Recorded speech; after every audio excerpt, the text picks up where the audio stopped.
Greetings everyone, Sir Owen Disney here, and I am so relaxed right now, it's not even funny. I decided this morning I've had enough. Had absolutely enough of the grass in my front yard and my backyard, and you know what? I took care of that today. So, yay me! And because I took care of that, I was covered from head to toe with grass scrapings. Or grass shreddings? Grass, nonetheless. So, needless to say, I took a nice shower, and I'm nice and clean. I'm all dressed up, ready to go for this video for you guys. And, of course, we're going to talk Celebrity Apprentice because it's Monday, and we return to a 2-hour format instead of the 1 hour we had the last week.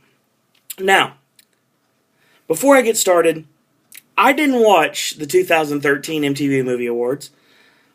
What I'm seeing right now kind of, extremely agitates me. Okay. I've got Wiki up right now, and you know if it's on Wikipedia, it's got to be true. Right? False death rumors of every single celebrity you've ever heard of or not heard of in your entire life? But furthermore, I'm looking at who won last night and who was nominated, so we're going to go through this real quick. And I might watch it later, I haven't quite decided, but giving somebody untalented and unfunny like Rebel Wilson the hosting job, yeah, that's the strike one in my book right there. I hate Rebel Wilson, she's not funny. She's not good in anything she does, and she brings a lot of performances down. I would say she's probably on the same level for me as Melissa McCarthy, and I'm sure you guys would agree too, because you guys probably like both of them, and I think they're both extremely overrated and untalented. So that's just me, though. So if that shuts you guys off from me, sorry.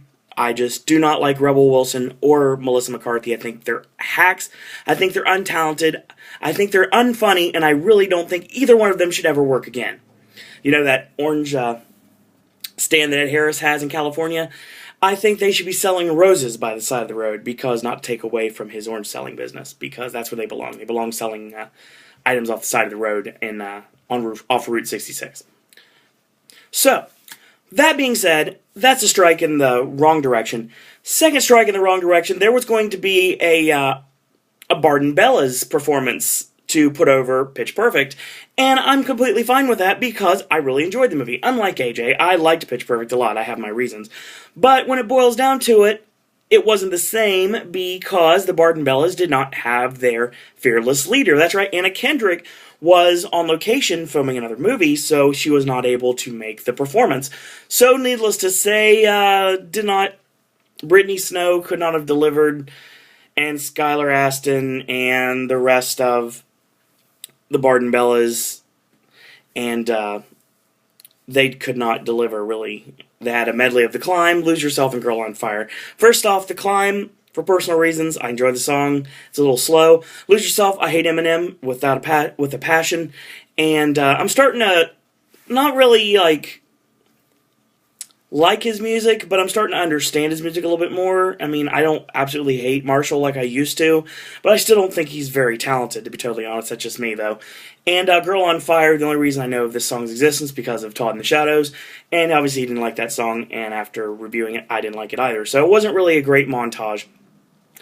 Macklemore and Ryan Lewis, of course, you cannot go anywhere without hearing Thrift Shop, and since Thrift Shop was pretty much covered by the untalented Rebel Wilson and the rest of the Barden Bellas, I had to watch. Actually, I didn't watch this, but they performed Can't Hold Us, which I haven't heard it yet, so I have to check it out. And Selena Gomez and The Scene performed Come and Get It, which is great timing because you just come off the Wizards of Waverly Place movie, the Alex vs. Alex Wizards Return film that just came out on the Disney Channel. So I have yet to see it. I'm going to watch it soon. I'm a big Wizards of Waverly Place fan. Actually, as anybody that has me on Twitter knows this, in the morning I lay in my bed, I watch Wizards of Waverly Place and Sweet Life on Deck, and at night I watch Austin and Ally and Good Luck Charlie and the rest of the above. I watch Phineas and Ferb too. Pretty much if I'm not watching wrestling or The Apprentice or Disney specials, I'm watching the Disney Channel or Disney XD, but that's just me. So let's talk about pretty much how we worked out the night. The nominations were as followed: The Hobbit and Savages, as well as The Life of Pi, all got 2. Les Miserables and Magic Mike got 3. Pitch Perfect and Perks of Being a Wallflower got 4. Skyfall got 5. The Avengers got 6. And a 7 nomination goes to Ted, Silver Linings Playbook, Django Unchained, and The Dark Knight Rises. Well, let's talk about this real quick. Now, obviously, I can't really talk about much of the night itself. I will say that Jamie Foxx got the MTV Generation Award, which is awesome. And MTV's Trailblazer Award went to Emma Watson. I don't really know how that's a trailblazer per se, but a props to Emma Watson for being in one of my favorite movies of 2012 in Perks of Being a Wallflower. And she will be just fine in her post-Harry Potter career, as will Dana Radcliffe, because I thought The Woman in Black was absolutely outstanding. But I can't really say much for Rupert Grint, because he really hasn't done much yet. So we'll find out how he's going to work out in the near future. Will Ferrell got the Comedic Genius Award. I got no problems with that, obviously, putting over the fact Anchorman 2 finally comes out this December, so I definitely cannot wait for that. And the best WTF moment for the night went to Candyland Gets Smoked, which of course was the blowing up of, spoiler alert, the blowing up of Calvin Candy's mansion in Django Unchained. This award went to Jamie Foxx and Samuel L. Jackson. Of course, this was after all hell breaks loose and everyone ends up dead, pretty much, or they run away, and eventually Jamie Foxx sets the house on fire with dynamite and blows up Sam Jackson as he is laying in pain on the ground. Now, this is the right way to win, obviously. I was very happy with that. Actually, what I voted for. Best musical moment went to the Barton Bellas doing No Diggity, and that was fine. Like I said, if you could have got rid of Rebel Wilson and put someone else in there, anyone else in there, it'd probably been a lot better. And obviously, I love Jennifer Lawrence and Bradley Cooper in Silver Linings Playbook. Once again, I've got my reasons, and if you know me well, you know exactly what I'm talking about. I love Come On Eileen from The Perks of Being a Wallflower. Emma Logan and Ezra Miller all did a great job. I got a soft spot in my heart for Magic Mike, I'm not going to lie. I am a heterosexual man, and I thought Magic Mike was absolutely brilliant. I thought it was an excellent movie. And take away the fact of that it was about male strippers, there was so much more to it than just that. I like Kevin Nash. He was very awesome. I really learned my love for Channing Tatum in this movie. That and 21 Jump Street made me really enjoy his filmography, and he was really good in Side Effects, actually, this year, so even though he wasn't in it very long.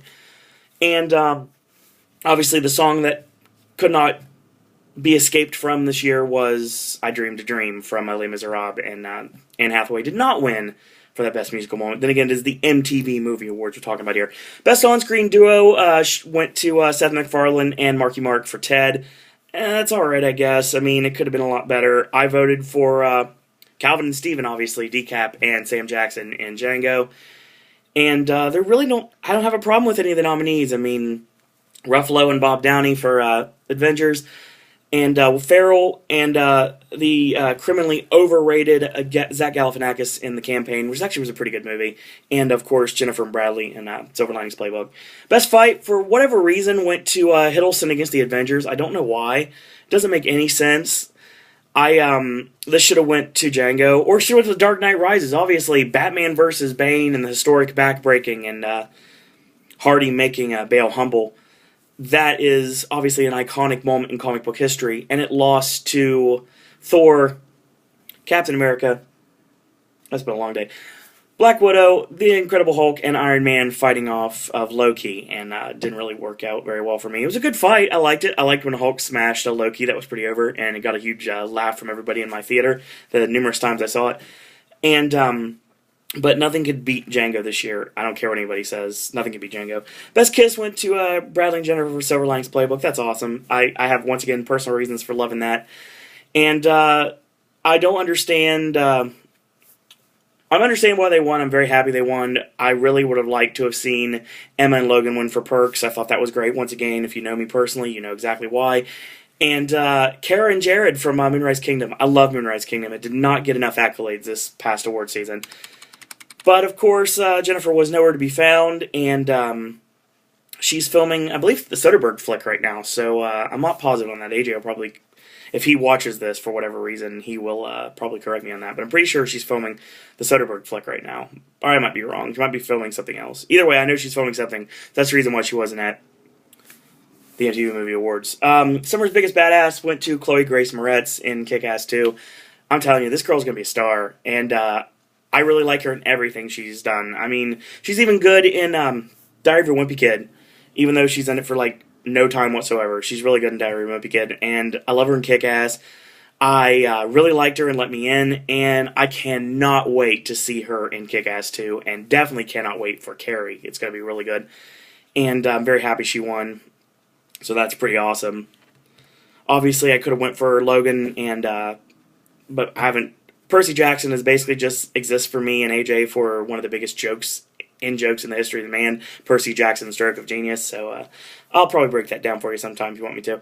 Best shirtless performance. I don't know how Taylor Lautner keeps winning, but he did. He beat Channing Tatum, who was shirtless damn near the entire movie in Magic Mike, and a better performance overall, Taylor Lautner, given the fact that I'll say it. In a sense, I can see where he's coming from, if you know what I mean. So I probably kind of root for him a little bit more than I should, given the fact that he's an absolutely terrible actor.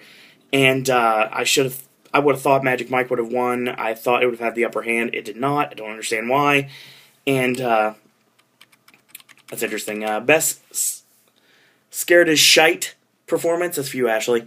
Went to Suraj Sharma for Life of Pi, and I have absolutely no problems with that because I love the fact that Life of Pi got recognized at the MTV Awards. Really awesome, and actually beating Martin Freeman for The Hobbit, which I thought was really overrated. Jessica Chastain in Zero Dark 30, a movie that AJ is starting to very slowly fall out of favor with.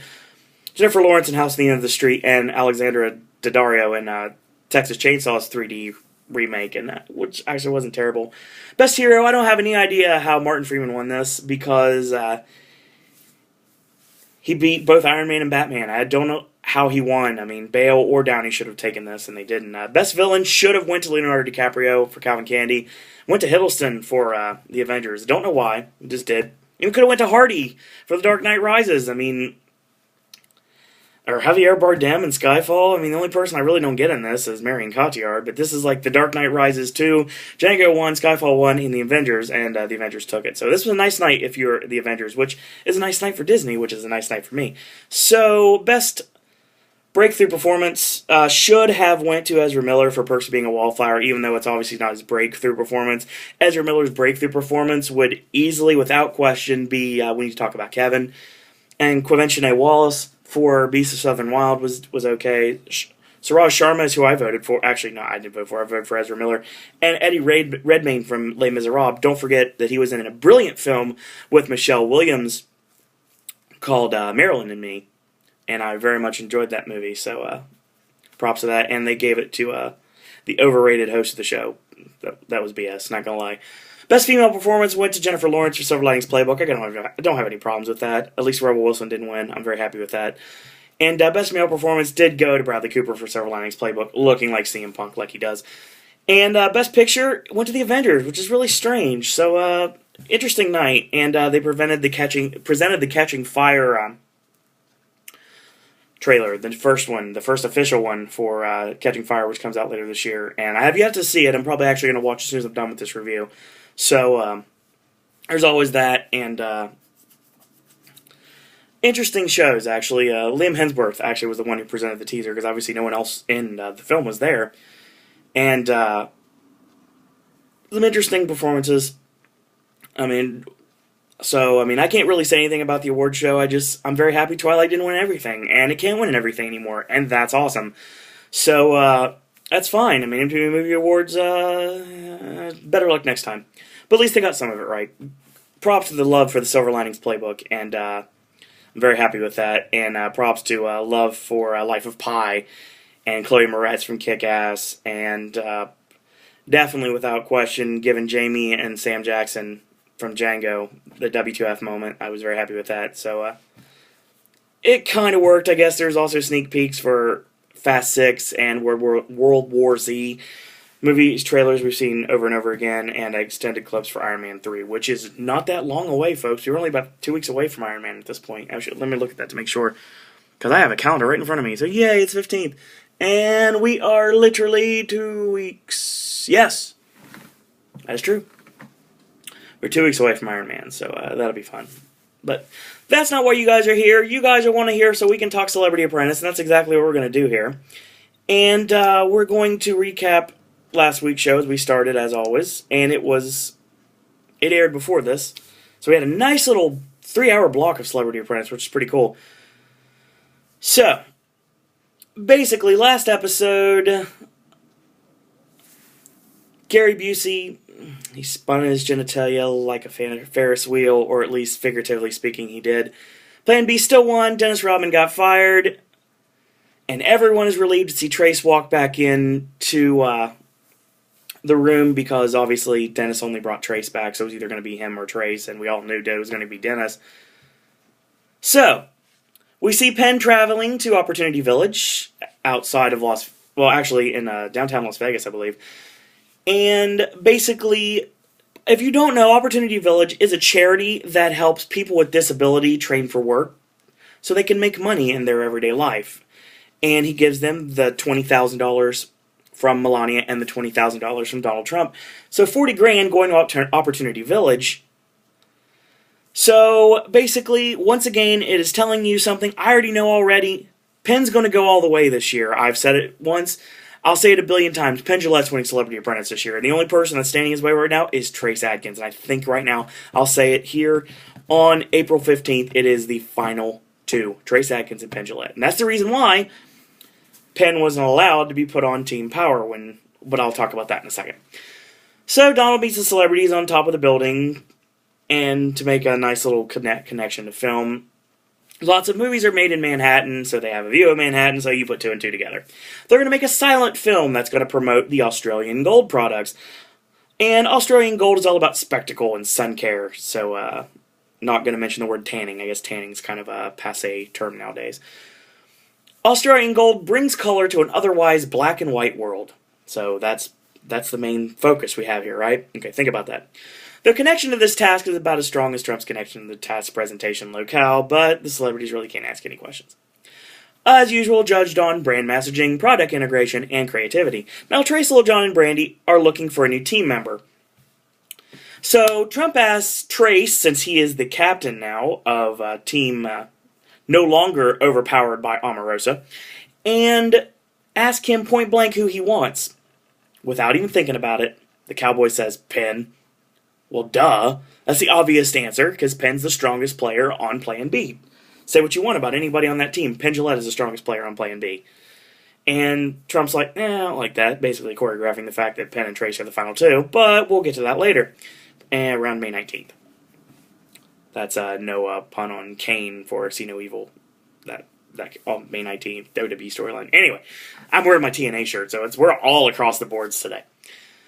So, then, it is asked once again, who Brandy wants. And I think it was Brandy. I believe it was Brandy. I think we're going to go with that. So, it's asked from Team Power right now who they want, and the answer is Mary Lou. Trump's like, that's a fabulous idea. We're going to go with that. So Mary Lou is now uprooted from Plan B to Power. Trace, of course, wants Penn because he's the strongest player, and together they'd be absolutely unstoppable.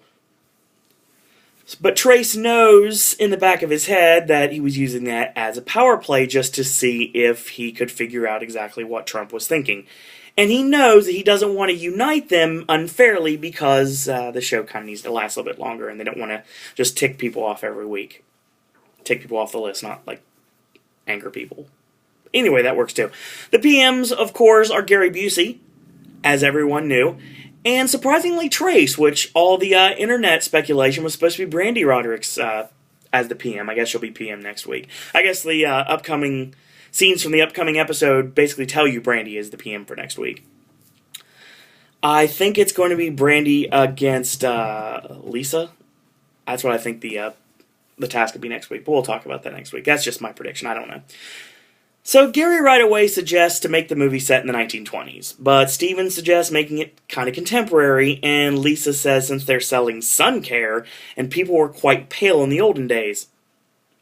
That's why she agrees with this statement. Now, Steven has the completely unoriginal idea of going old to new using the product. Gary thinks this will be a conflict of artistic interest, and Lisa tries hard to see the good in Gary as a leader for the team. Because obviously you can just take Gary with a grain of salt 9 times out of 10. Over at Power, Brandy suggests a historical look back at Australian Gold using a mad scientist character putting products on a white body. That's kind of a better idea than what Stephen Baldwin came up with.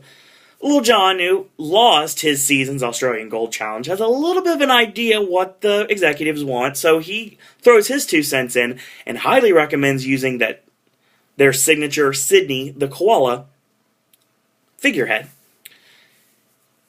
So, last time when Lil Jon did not use Sydney the koala, they lost. So he realized the error of his ways and he decided he wanted to use it, make sure it was used regardless how it was used in this task. So Mary Lou jumps in, talking about a mom frantically spraying on the beach, and Trace just basically is like, I don't want to be here. You obviously can tell Trace doesn't like this team. I mean, he gets along with them just so he can go further in the contest, but when it comes down to it, Trace doesn't really like his team, and he obviously is still butthurt for getting booted off the team he handpicked. So, there's always that. So, on top of that, Trace comes up with this brilliant idea to introduce a caveman who's sad because he has a sunburn. Caveman plus modern situation equals comedy. It works, it really does. So they're going old to new as well, but they're going to start with this caveman because Trace knows absolutely that cavemen are always funny. You put a caveman in a modern situation, instant comedy. But I don't know where Trace is coming from. I don't know why that makes sense to him, but I guess it works better for him than it does for me. I don't know. But Nick Kroll proved that cavemen can be funny if not oversaturated. But anyway, so he's always confident, as always. Well, that was a random way to get to nothing. And enter the executives. So they talk to Plan B first, and further confirm the fact, yes, Sydney is of the utmost importance. He's kind of a lame logo, but the brand is still sticking to him, and they refer to him as the coolest dude on the beach. With no need for sun care products, because he's a koala with fur and lives in trees, not on the beach. So, Gary, I love Busey in this episode, by the way, straight up. Gary notes that he's been to Australia. He's only seen koalas eating eucalyptus tree leaves, getting higher than bats, and taking baths. But they're not typically on the beach. Gary asks, then, what does yellow smell like? Obviously, he's referring to vanilla, not yellow. But it's kind of a valid question in Busey Land. We like you, Gary. You're fun. So, the Miss America executive says condescendingly, Gary thanks her for the tip. Now, Katie, which is this lady's name, she doesn't blink. She's a tad bit creepy. And the guy there, I don't really know what his purpose is. He doesn't speak. He doesn't talk. I mean, he's not an interpreter or anything. He's not cool enough to be Jack Jason. He's just kind of there, just sit there and make sure that Gary doesn't try to touch her inappropriately. I don't know. But anyway, I don't know why she's there. Over at Team Power, Lil Jon confirms that the fragrance, the feel, and the koala are all important. And Australian Gold obviously is something that's in his wheelhouse. Even though he lost the last time he was presented with an Australian Gold challenge, he will not lose again. Well, Trace seems quite exhausted with this team. He gets up and walks away mid-conversation. He doesn't want anything to do with anybody. So Lil Jon should have probably been the PM on this one, since he's done the task with Australian Gold before, and knew exactly what right questions to ask, but Trace doesn't want to play any of these games, as always. Whatever, cowboy. So, sitting back with the executives, it costs you time. Let's just implement what we've come up with. The caveman stuff. Says Trace. Me Trace. Me don't want to talk to people. Me want to do things my own way. Me have club. Me Trace. Me win Apprentice. No, you don't, Trace. You don't win Apprentice. You get all the way, but you don't win. Now, Lil Jon confers with the group after the executives leave, and Trace says he still wants to do the caveman stuff, even after basically the executive said to completely shy away from that and totally go in a different direction. Trace is so hard-headed, and I can understand how that goes, he has to go with the caveman stuff, because obviously Trace equals caveman. Caveman equal great. Great equal win. Win equal money for charity. Red Cross happy. Trace happy. That was very interesting. So, back at Plan B, we're discussing a male and a female. And the female's afraid of the sun. Gary's response? Well, she's a vampire with a day pass. They went to the desert, but they forgot the peyote. This vampire thing is just the element of surprise. It's very difficult to follow unless you're Gary Busey. Especially for celebrities. And anyone, really, because it makes no damn sense to me, to be totally honest. Steven asks to be the director. Gary says everyone to participate in everything together. Okay, Gary, try to unify everyone. Good job. Well, Team Caveman's still stuck on this caveman thing, like they always often do. I've never seen someone so bullheaded about a caveman idea, really. Trace probably relates to cavemen. Simpler times.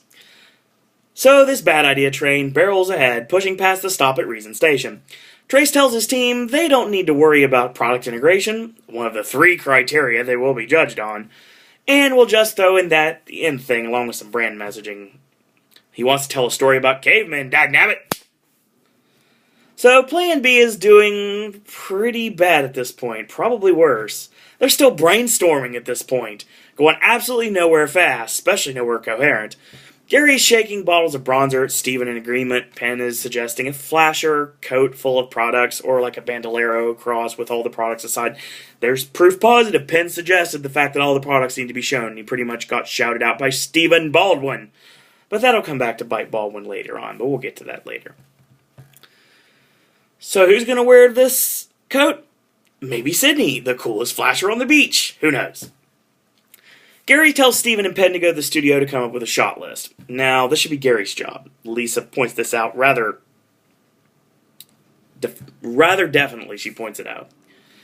She goes shopping with Gary anyway because she doesn't want to ruffle the feathers of the project manager. So, they're both kind of sinking fast. Either way, Sydney will be watching it from his keg at the beach through a pair of loud, expensive sunglasses. Penn and Lisa suggest that Gary wear some beachwear for his look in the silent movie. Gary doesn't want to have anything to do with that idea, so he plays his project manager card in refusal. Tosses it down, and you know what? I'd be kind of shocked if this movie makes any sense. It's going around, it's very jumbled, and the ideas really don't mesh well together. Or at least they're not on the surface. At least they haven't at this point on the episode. Lisa's learned how to work with Gary to suggest things to him like a child, just to make him like her idea and think it was his own. So, after all this, and after all the fighting and whining, Gary does end up in his board shorts and beachwear. So, on top of that, Power is much more on top of this. They get ready for production. Mary Lou is convinced she is the one to bring this team a much-needed win, because obviously she just got moved over from Plan B. So she micro-directs absolutely everything, puts the actresses to work on blowing up beach balls. Now, Gary's team has a loose concept, which does not involve the koala bear. All for a silent movie that's about 45 to a minute. So, really a commercial designed to look like The Artist, basically, but obviously not as brilliant because The Artist was absolutely incredible and I was very happy they won Best Picture, but that's another story altogether. Their concept is that a boy and a girl are on the beach. The girl is scared of the sun. Gary shows up, the product enhances the relationship between the boy and girl somehow, and Steven loves it. Penn knows it's very dumb, but cares about this about as much as Trace does. So Penn basically wants to see Steven fall on his own sword. Thumbs up to Penn right there for getting rid of the dead weight. And trust me, Stephen Baldwin on Plan B is the dead weight.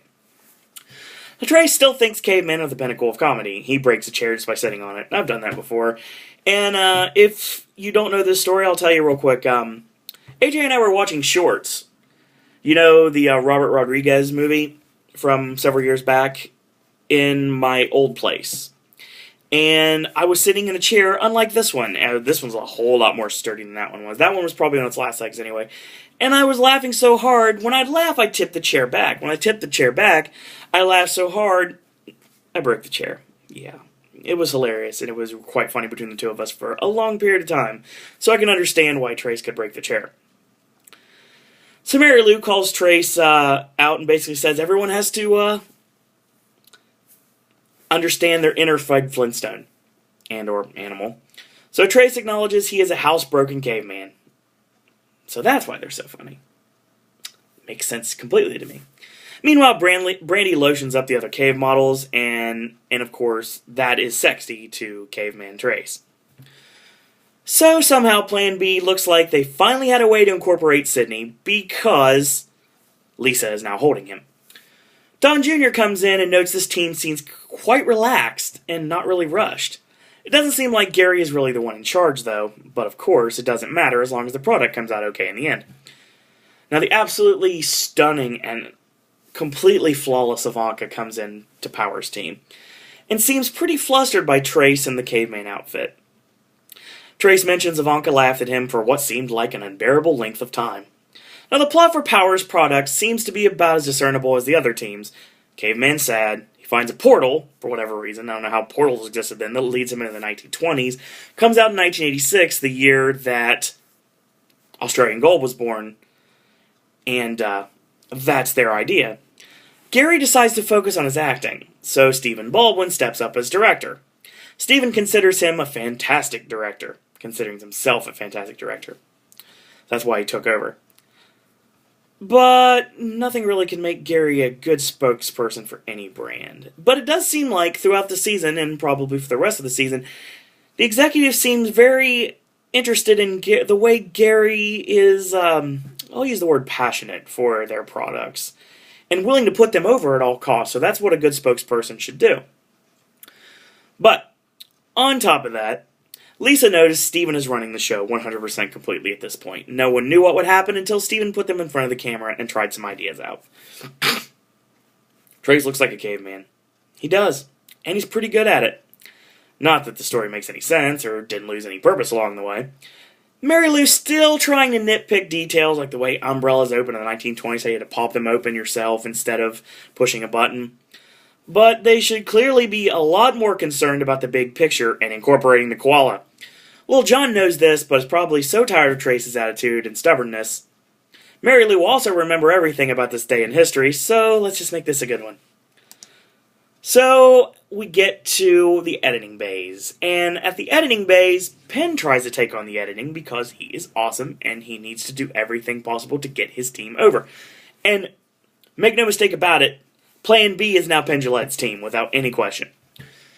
Stephen wants to direct the editing bays as well. Penn thinks the playback should be a little bit faster, kind of like an old film, but Stephen says that loses the nuance. Stephen doesn't understand what Penn means when he says the speed covers up some stuff that doesn't quite work. Penn pretty much means he's covering up some of the stuff Stephen did that sucks. The editing is rushed. It's quite a mess for Power. Mary Lou and Brandy are high stress. Trace and Little John don't give a damn because they know whatever they produce is crap anyway and has very little bearing on any of their careers. Finally, the silent movies are presented to the executives in a full-on screening room.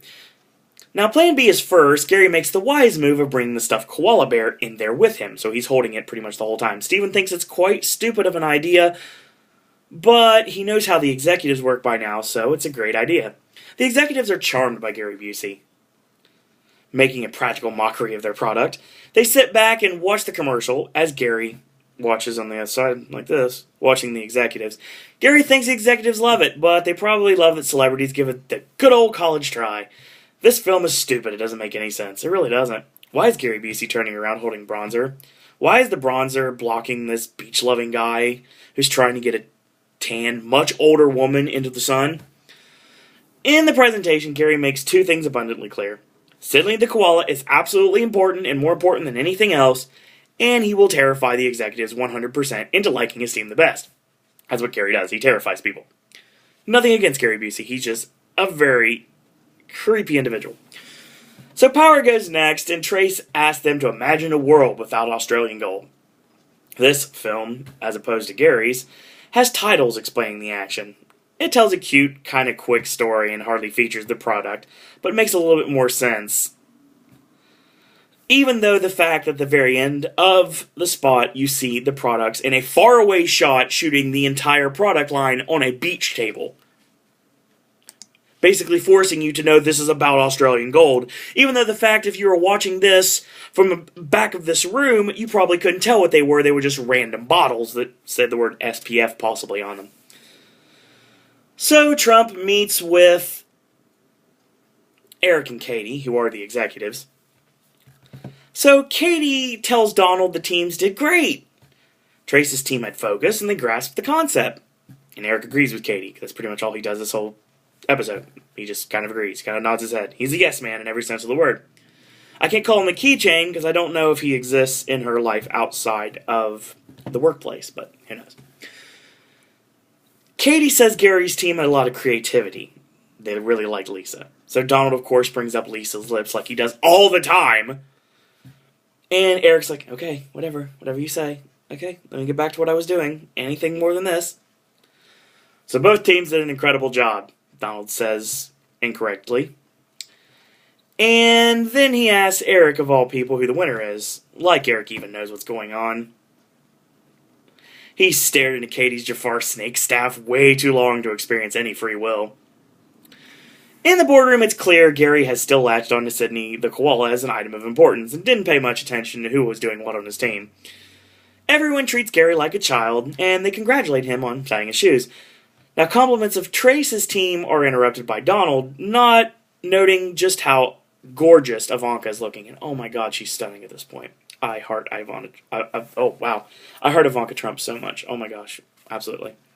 But that's personal. This is professional. I'm trying to be professional, even though the fact that I kind of flub my words and I don't edit these videos. But I'm sure you guys still enjoy them. Donald shows the teams each other's commercials. Well, I guess, or silent films, depending on how you look at it. They work either way. It's confirmed they're both pretty bad. The less worse of the two goes to Trace's team, slightly. So they pretty much leave at that point, go back to the penthouse to watch Gary Busey further confuse the Trumps. Gary agrees they should have displayed the products more. Steven backpedals around his directing and poor decision-making. Penn makes a very eloquent point that they discussed displaying more of the products, but they just wanted to be tasteful because obviously they didn't want to come off looking like a flasher with the coat, even though they would have shown all the products that way. He admits Gary should be fired because he's the project manager, but only because he's the project manager. It doesn't take away the fact that Gary was absolutely awesome in this task, and he truly was. Penn hesitates when asked if the other video is better, and of course everyone continues to pretend both are stellar works of art in advertising. So Gary is asked who he wants to bring back into the boardroom, and he chooses Steven and Penn. So Penn makes his first, hopefully one of his last. Well, I can't say one of his last, because obviously when they go to if they go to a three-person team, then he'll have to be brought back because there's only a three-person team. So there's always that. First of hopefully not many trips to the boardroom that hopefully involve someone other than himself getting fired. That's what I wanted to say. So Gary puts the blame all on Steven because he's the director. But without any real commitment. Steven blames time management on his hands, and his only job was to direct. So Steven has pretty much overstayed his welcome, and he's living on borrowed time. Gary is asked if Penn should be fired, and why he was brought back in the first place. Gary says Penn is one of his best friends, and he knew that he had to bring two people back, and he knew that Penn would pretty much fight. So Trump asks again if he should be fired, and Gary says no. And Trump totally agrees. Penn gets excused from the boardroom. So that's awesome. So he sneaks. That's absolutely hilarious. He sneaks back to the penthouse, and he goes, shh. And everybody's like, Lisa Rinna especially, was like, oh, what's going on? And he's like, I was excused from the boardroom, and I just wanted to run back here. And it was absolutely funny, and Penn is amazing, and I will continue to say that. So Steven kind of flounders a bit as the main person responsible for the losing product, because he was the director, he's the one who filmed all of this, and he could have put the money shot of the actual Australian gold product in the video, and he did not. So, basically on that alone, and numerous other reasons, thank God, Stephen Baldwin is finally fired, and Gary Busey lives to fight another day. So, that was Celebrity Apprentice for this week.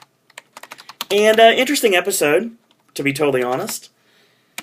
Next week, actually, I want to talk about next week real quick. And I'm going to get a wiki real quick. So, I really enjoyed the show. And I'm so glad, oh my god, I'm so glad it's back to a 2-hour format. And I hope that stays that way. Because, honestly, 1 hour is not enough. I mean, you can't even get the put over for the charities, which is what this is all about, folks. When it comes down to it, it's about the charities and making money for the charities. Obviously, the celebrities and what they do and don't do is really entertaining, but it's all about getting money for the checks. Wow. Getting checks for the celebrities' charity. And it's really awesome to see them interact with the charity. And next week, of course, before we start anything, we're going to have to see Trace talk to the Red Cross again. Trace has raised a lot of money for his charity. I think almost over $700. Wow, long day. I think $710,000, I remember correctly. I think that's exactly what I'm looking at this point. So let's go back to this real quick. All right. So this is season 6, and I want to talk about this real quick. Interesting. Interesting.